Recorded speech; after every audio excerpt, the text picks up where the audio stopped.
Welcome. I'm Candace Presley, Director of Community and Public Affairs for WSB TV.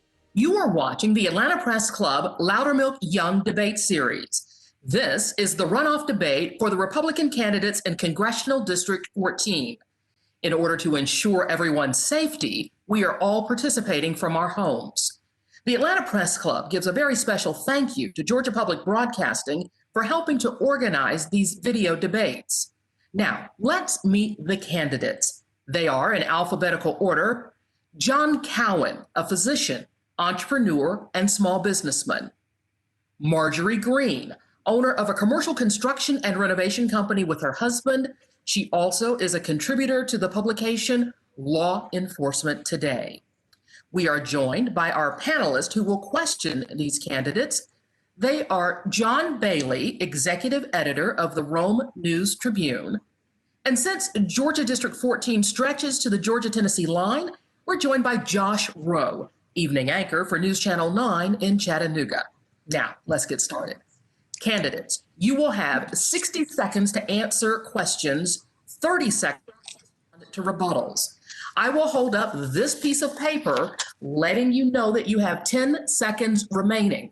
For the full set of rules, please visit Atlanta Press Club website. That's atlantapressclub.org. Now, to start this debate, each panelist will ask a question of each candidate. And John Bailey, you get the first question to Marjorie Greene. Okay. Good afternoon, Marjorie. John, I'd like to get a couple of questions out of the way before primarily focusing on policy issues. And Marjorie, this question is directed to you. You're recently condemned by Republican leadership in the U.S. House, as well as state representatives, concerning videos posted where you reportedly voiced racially insensitive rhetoric, as well as anti-government conspiracy theories. What would your response be to those members of your own party, as well as potential constituents who voiced concerns about those statements? Thank you for that question, John. First of all, I'd like to say we are living in a time where we have had the media, the national media, the fake news media, so to speak, shove the Russian collusion conspiracy lie down the American people's throats for over 3.5 years now. We've even witnessed Nancy Pelosi and the Democrat-held House of Representatives impeach President Trump. This is a time where all Americans, we are very aware of the fact of an existence of the deep state. And this is something that's talked about by Sean Hannity, Tucker Carlson, Laura Ingraham, Rush Limbaugh, and many others. And I'd like to ask you, first of all, I think you're aware that if you're a Republican and if you are unapologetically conservative like I am, you're going to see people like me called a racist, even when it's very unwarranted. So can you tell me what I have said that is considered racist? Well, and again, that's why I said I changed the wording from racially insensitive rhetoric from racist. I believe that the Washington Post and Politico reported very specific things in their reporting, although in the Rome News Tribune, while we did cite some of those things, we avoided that particular term. I'm going to jump in here and make sure that we keep the debate moving. And Josh, let me ask a question of Marjorie Greene, and I'm sure we'll get back to this debate at some point. Sure, we'll go back to that at some point in this debate, I'm sure. Let me ask you another question, Marjorie Greene. Okay. Several storylines around your campaign. There have been several stories written about comments you've made about QAnon in the past. Yes or no? Are you a follower of QAnon? And if so, what should Georgia voters know about that? I am committed to my basically allegiance to the United States of America. I, like many Americans, are disgusted with the deep state who've launched an effort to get rid of President Trump. We saw it launch straight from Barack Obama's White House. Joe Biden, James Comey, and many others have been on board with this. And we've seen this evidence come out in the House Judiciary Committee hearings. And I'm sure most of you followed along, as well as Jeffrey Epstein, a known pedophile, and his girlfriend, Ghislaine Maxwell. So yes, I'm against all of those things, and I will work hard against those issues. Thank you very much. Now, John Bailey, you have a question for John Cowan. John. Again, same thing. I want to go ahead and get this question out of the way. You've been accused of taking campaign contributions from participants in syndicated conservation easements. The abuse of that practice has come under fire from Congress and the IRS. With the large concentration of syndicated conservation easements in the 14th District, what's your stance on the practice? And if elected, should Congress take action to stop the repeated abuse of that practice? Thanks for your question, John. Good afternoon to everybody. Happy Sunday. It is the Lord's Day, and No doubt. you should be glad. You know, I'm an avid outdoorsman. I have been my whole life. I grew up on a cattle farm. I love open spaces. And our tax code since the 1980s has allowed ordinary private citizens to preserve land for future generations so that we can enjoy that land. And the people of Northwest Georgia appreciate that more than just about anybody in the state. We have some of the prettiest land in the country. And conservation easements are a way for private citizens like myself to do that. I think it is fundamental that we have this in our tax code and to allow citizens like myself and others to participate in it to preserve land for future generations. Certainly, if abuses occur, we should find those out. Everyone should live up to the letter of the law. Our president himself has supported the use of easements and has done them himself. Thank you very much. Josh Rowe, you now get the final question in this round for John Cowan. Dr. Cowan, as a medical professional, I'd love to hear your opinion on the fight right now against COVID-19. I think the latest numbers today, more than 140,000 deaths related to COVID-19. First of all, what is your assessment of how the president has handled this crisis, how he's handling the crisis right now here in mid-July? Sure. Well, first of all, I think your analogy of a fight is a good one. We are in a fight, and as Lincoln and the Bible says, a house divided cannot stand. And the biggest problem is that liberal Democrats have turned this into a political issue. This is a medical issue that should be guided by physicians along with the president to make the right decision for the country. And the president's done an excellent job by allowing state governors and local municipalities to decide what works for them. We are going to see an upswing in COVID. It is a highly infectious virus, but it is something that we can deal with if we wash our hands, we social distance, and in the appropriate setting, wear masks. Thank you very much. That is now going to conclude the first portion of this debate. In the second portion of our debate, the candidates will take turns asking each other 2 questions.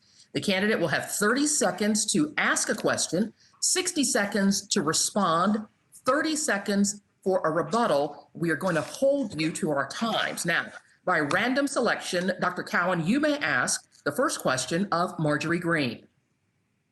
Sure. Good afternoon, Marjorie. In the debate earlier this week, you said that you didn't want Congress to pass more COVID-related emergency funds for business, but your business took as much as $350,000 in PPP loans from the federal government. At the same time, you were putting $900,000 into your campaign.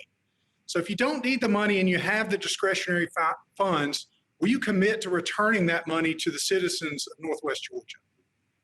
Thank you for that question, John. And I am absolutely appalled at the fact at how disconnected you are to business owners and people who have struggled during this government shutdown. You do realize that voters in our district suffered tremendously. Many people lost their businesses. They sat at home, unable to collect a paycheck, and they were forced into this situation through a government shutdown from this Chinese virus came from China, the company where you have your toys made for your toy company. And I'm appalled at the fact that you cannot comprehend that I have a construction company and we can't do construction remotely at home. So your inability to connect to regular people and people in the district who suffered during this government shutdown and this tremendous economic effect on our country is appalling to me. Well, you have a rebuttal? Yes. Sure. I connected with voters. I went to the ER and emergency room every day. My wife worked every day to treat and save lives. But the real question is construction companies were considered essential and they didn't shut down. So you were making plenty of money. Plus, you used $900,000 of your own money during this campaign. Don't you think you had a little extra to pay your employees? I find it disingenuous that you took money from taxpayers to pay for your employees while you were paying yourself in the campaign. Thank you for that rebuttal. Marjorie, now it is your time to ask a question to your opponent, John Cowan. Okay, absolutely. You just mentioned that you're a doctor and your wife is in the medical field also, but yet you've been parading yourself around like a fake police officer. And Marjorie, I need to put that down. Candidates, put that down, please. Candidates are not allowed to use props. You must ask a question, just you to your opponent. Thank you. I understand. I just like the truth. John Cowan, you've been impersonating a police officer. You have not done the 408 required training hours. You are not post-certified. This comes all through open records request. Your campaign ads paid for by John Cowan for Congress state that you're a reserve deputy, yet we have discovered through open records requests that indeed you are not. You were listed as a medic. You swore in on your oath on January 10th, 2020, and then you also declared you're running for Congress January 14th. So what do you have to say about impersonating a police officer while police are under attack here in our nation like never before? Now for the answer. Thank you very much. Well, there's lots of squirrels and bats in that attic, but Marjorie, I appreciate the question. You lied a lot, so let's get to the truth. For 10 years, I've served as a trauma surgeon and backed up our SWAT team and emergency professionals when they get injured on the job coming in to our emergency rooms. And before you even knew where Rome, Georgia was, Dr. Garrett Barnes asked me to join the Tactical Emergency Medic program, which requires you to be a sworn reserve deputy. You even said I was sworn in on January 10th. So that way I can actively support our law enforcement officers and actively train with them. I volunteer to do this, and you claim that that's shameful. Furthermore, the sheriff of this county, Tim Burkhalter, is the sole authority to decide who reserve deputies are. So you're calling him a liar is even more shameful, and you're suggesting that sheriffs don't even have the right to deputize citizens in times of need. You can lie all day, but you can't take those facts away. I'm sorry, John. The facts are this. Number one, you became a candidate for Congress 4 days after you were sworn in. And in January, that was not an emergency declared time. Also, you were listed as a medic, not a reserve deputy. And then Sheriff Burkhalter, you put him in a really bad place and he had to come out and make up a whole new special term called special reserve deputy. So I find it appalling, absolutely appalling, that you have politicized and used this in your campaign for Congress. And by the way, you haven't been called out once with the SWAT team. Not once. Thank you very much for that rebuttal. Thank you again, Marjorie, for that rebuttal. John, you may ask your second question of your opponent. So Marjorie, if you supported the president from the moment he came down the escalator, then why did you not vote in the presidential preference primary in 2016? You know, thank you for bringing up President Trump. And, you know, many people point out that I'm very much like him. I'm a political outsider, successful in the construction industry. And also, like President Trump, I didn't vote in a lot of primaries, John, but what I did do is I have passionately supported President Trump from day one since he came down that escalator. I've been donating to him since before he became president, and I'm a max contributor now. My question to you is, why haven't you donated one single penny to President Trump while he's been under attack for 3.5 years? You donated to Chris Christie, but you haven't given a dime to President Trump. You haven't given a dime to Ben Carson, who you claim to be your friend and mentor. You say you're going to support President Trump and fight alongside of him, but you know what? We all know our money goes where our heart is, and not a penny of yours has gone to President Trump. So the truth is, the first time you've ever voted in a presidential primary was in 2020 when you were on the ballot. But there's no question that I'm an ardent supporter of President Trump. I consider my campaign for Congress to be entirely about supporting the president and his agenda. You would absolutely be the worst enemy against him. I've invested significantly, both time and treasure, to do this. And once I win the primary, I will be President Trump's #1 ally in Congress. I can't wait to do that. No, you won't. Marjorie Greene, you now get the last question in this round. Okay, great. I'd love to ask you, John, how do you feel about being rejected by all of the Second Amendment groups in Northwest Georgia? You were also not endorsed by one single gun group, not one. And then also you've taken thousands of dollars from the pro-gun control DC lobby and the pro-abortion control lobby. And then lastly, you even published a paper yourself talking about Hollywood and talking about how they should put gun control in movies. Here in Georgia, we're pretty sick of Hollywood. We don't like the way they've invaded our state.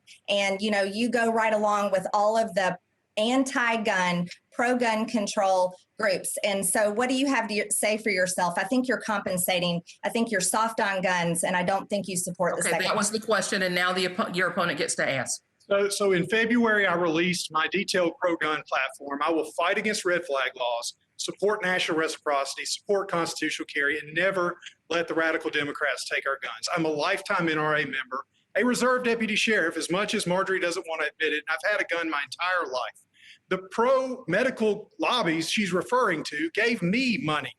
They saw me as the one to tackle the complex issues of healthcare, not Marjorie Greene.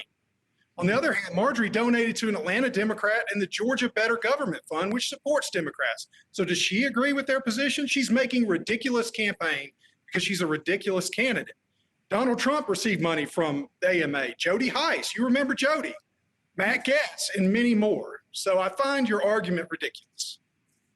And Actually, you have 30 seconds to rebut, yes. thank you. Actually, John, there's people here in the district, our voters, that remember you trying to destroy their Second Amendment rally right here in Rome, the city that you claim's your hometown, but you're really from Cartersville, which is Metro Atlanta, by the way. And then, like I said, money really matters. You taking those thousands of dollars. No, Northwest Georgia. Every town for gun safety, groups that fund Moms Demand Action, groups that fund gun control is really the proof in the pudding. So you can write all your gun legislation or your gun ideas all you want and walk around with a gun on your hip, but that does not mean anything. I'm the strongest Second Amendment candidate in this race, and I've been there on the front lines fighting against gun control. I will take my endorsement. Thank you very much. Over Thank you very anything much. you've got any day. That is now going to conclude our second round. And for those of you who are just joining us, this is the runoff debate between Republican candidates for Congressional District 14. We're now going to return to our panelists to ask questions until we run out of time. As the moderator, I might also ask a question. I'll determine when a rebuttal is appropriate. Candidates may raise their hands, and I will acknowledge you if you feel you should get a rebuttal. Josh Rowe, you get the first question in this round. All right, thank you very much. We are 17 minutes into this, and we spent very little time talking about serving the people of North Georgia. So let's do that for a little bit if we could. In Dalton, 50% of their population is Latinx Hispanic. They play a huge role in that manufacturing economy there.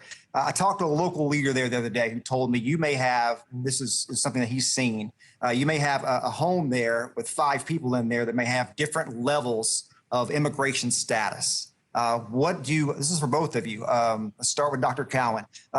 What immigration reforms, what kind of DACA fixes would you support to help those workers, those people in Dalton? So, yeah, thanks for your question. This is a big problem in Northwest Georgia. I feel like I'm uniquely able to handle it because I'm from Northwest Georgia and I know the flooring industry well. We have to secure our southern border. Without it, all of these other measures will not work. If we do not stop the constant influx of illegal immigration, we cannot fix the illegal immigration problem. The flooring industry is served by a lot of wonderful people in North Georgia. Some of them are of Hispanic origin. People who came here legally, want to work, want to contribute to society, provide for a better life for their children, absolutely should. DACA is something that needs to be handled in the next Congress, and I hope to be a part of that solution. Ms. Greene, your thoughts on immigration? Okay, thank you very much. I'm very strong on securing our border. I'd like to see our border wall funded through Congress, and I'd like to see it finished. I would like to defund sanctuary cities. I would like to work on the Flores Agreement that protects children from being trafficked across our border. I would also like to say that I would support President Trump's merit-based immigration program that he's working very hard to reveal and bring forward as a piece of law. And this is illegal immigration is something that I'm very much against. I believe in legal immigration, and I support all the legal immigrants that waited their turn to come here. I also support the American workers, and that's why as a job creator, I've created thousands of jobs right here in America, which is much different than my opponent, John Cowan, who shipped American jobs overseas to China, where he made his cheap trinket toys instead of creating jobs right here in Northwest Georgia, a great, strong manufacturing district, just like we're speaking about. I'll allow Dr. Cowan 30 seconds for a rebuttal. Sure. Again, Marjorie's opening her mouth, and so she's telling a lie.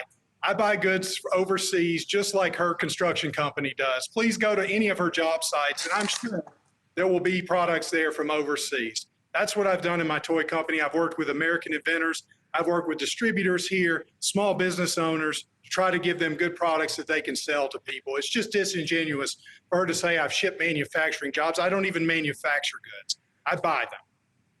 John Bailey, now it's your turn to ask a question. China. Okay. So let's go back to the 14th district. President Trump declared an opioid crisis, public health emergency in late 2017, and some federal funding has been dedicated to fighting it. More recently, many areas in the 14th district have been declared high-intensity drug trafficking areas to open up federal grants to combat a pervasive methamphetamine and opioid epidemic here. However, city and county leaders in the district are still pinning their hopes concerning opioid distribution by large pharmaceutical companies on a stalled national lawsuit to get resources. If elected, how would you help combat these issues in our district? And I'd like to put that out for both of them. Sure. Well, my wife sits on the opioid task force for the Medical Association of Georgia. She's been a real champion for decreasing the supply of opioids, particularly after surgery. We do an early enhanced recovery for surgical patients. We do narcoticless surgery. And as you point out, John, our Northwest Georgia has the highest death rate of opioid deaths in the entire state. Particularly Haralson County is hard hit. It not only affects families, but it affects our ability to create jobs and the ability for people to get jobs. This is a crisis we have to take seriously. It needs to be done at the local level. The federal government needs to provide the resources and education, but we don't need top-down control to solve this problem. We need to empower local leaders, local officials to get on top of this problem. All right, and we have now another question for our candidates. So it's my turn to, okay. What I'd like to say is, first of all, Dr. Cowan, thank you for your wife's work. I'm very glad to hear that she's done that. And I agree with much of what you've said. I also see another side to the opioid addiction problem that just is so rampant in our country. Mental illness is an issue that we have and we're facing as a nation. It's a true crisis. And then also you look at, there's so much opioid addiction from veterans, and we're seeing so many problems still in the VA. My dad's a combat veteran in Vietnam, and my husband was in the Navy. I absolutely love our veterans and want to see them taken care of. But opioid abuse isn't just a prescription issue. It's an issue that is multi-layered. And I would love to work hand in hand with local city, county, and state officials and doing anything I can to help people in that crisis. Thank you very much. Josh, do you have a question for one of our candidates? I do. Let's open this up to both of them. But Marjorie Greene, you mentioned veterans right then. I talked to a veteran in Fort Oglethorpe this week. He was telling me about the VA system. I hear this a lot from veterans across the country, really. Can't get in to see doctors right now because of COVID. Benefits issues as far as resubmitting claims, long wait times to get answers to those claims. What would you do to address the inefficiencies and the issues inside the VA system, both the medical side and benefit side? That's a wonderful question. I have been meeting with veterans groups from day one across the district, and it's an issue that I care very much about, and I've spoken with them a lot about. They are facing extreme frustration, and I think this also feeds the fact that we see such a high suicide rate with veterans. It is the most frustrating process for these men and women to go through when they're having serious medical issues, yet they can't fight through the bureaucracy and the paperwork and all that takes place in the VA. It's an absolute mess. And as a business owner, I understand how to clean out and clean the systems and the procedures in place to help something run smoothly. And what exists in the VA is an absolute mess. And so I would love to work hard with the VA and work hard on a congressional level to make these processes smooth, streamlined, and you know what? I want veterans to receive their benefits. These people risk their lives to protect our freedoms and fight for our country. And I think we have got to fight for them and take care of them, number one. And Thank you very much, Ms. Greene. That is now all the time that we have for questions in this part of the debate. We are moving on to closing statements. Each candidate now has 60 seconds for a closing statement. And Marjorie Greene, you get the first closing statement. Okay, thank you, Candace. First of all, I'd like to thank over 43,000 people who voted for me in the primary. I consider those my endorsements, and my entire campaign is people over politicians, because I am truly coming to you and I want to work for you. I believe that our federal government is there to serve the people, and it's to be a limited government, and I want to be very responsible with your hard-earned tax dollars. I will work hard to always protect your freedoms, protect our Constitution, protect our rights, and also to put America first. And as just a regular American citizen, I've lived the American dream. I am running for Congress so that all of our kids can all have the opportunity to pursue their American dream. And that's what I'm going to be fighting for. I'll be standing not only beside President Trump, but right there with everyone else, working hard to truly save America and stop socialism. Thank you. Thank you very much. And Josh Cowan, you get the final closing statement today. Thank you, Candace. Thank you, everyone, for joining us today. Look, I didn't shop around to run in this district. For me, Northwest Georgia's home. I know the people. I love the people. I've worked hard to earn a living here. I've worked hard to build the medical community here, the small business community. I'm raising my family here. My time and treasure are dedicated to Northwest Georgia. I promise to be a great servant leader, just like I have in my hometown, in my county, if I'm elected to Congress. I hope that everyone goes and votes August 11th for the true pro-Trump, pro-life, pro-gun candidate, because I'm all of the conservative and none of the embarrassment. God bless you. Thank you, candidates, very much. This will now conclude our debate. As you heard, Election Day, the runoff, Tuesday, August 11th. More details at atlantapressclub.org, gpb.org. I'm Candace Presley. Good afternoon.